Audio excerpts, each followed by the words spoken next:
maiti.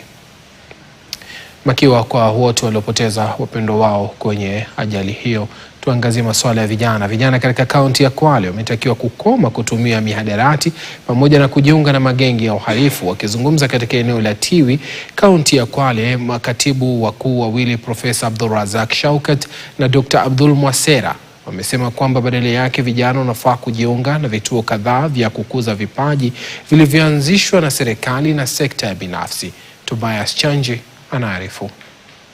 Goli lake Almasi linaweza kutenganisha. Wadi ya Tiwi katika kaunti ya Kwale ni mojawapo ya maeneo yaliyoathirika pakubwa na utumizi wa dawa za kulevya na magenge ya wahalifu, na kwa mujibu wa wakazi, kandanda ni mojawapo tu ya njia za kuwashughulisha vijana.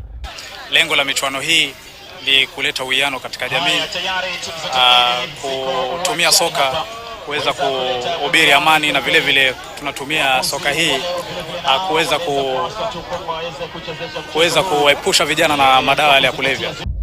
Katika mojawapo ya michuano ya kandanda, makatibu wakuu wawili Profesa Abdulrazak Shaukat akiwakilisha idara ya sayansi, utafiti na ubunifu pamoja na Dr.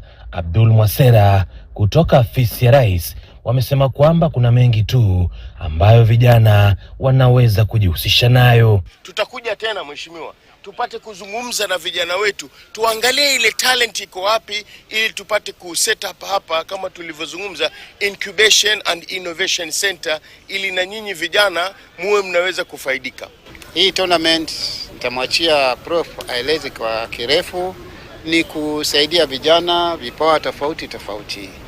Na siku ya leo ni siku muhimu kwa sababu ni siku ya final ya hii tournament ambayo ilikuwa na timu 16. Kwa mjibu wa mbunge wa eneo hilo Kasim Tandaza, kaunti ya Kwale ni miongoni mwa kaunti chache ambazo zina vituo vya kukuza vipaji ambavyo vijana wanafaa kujiunga navyo. Ni katika wale ambao pia tumebahatika katika serikali hii kujengewa kituo specifically mahususi cha michezo cha Kenya Academy of Sports.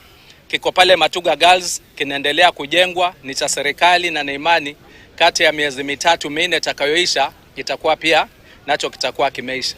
Pia katika juhudi za ofisi ya mbunge tunajenga shule maalum ya michezo. Tobias Chanji, KTN, kaunti ya Kwale.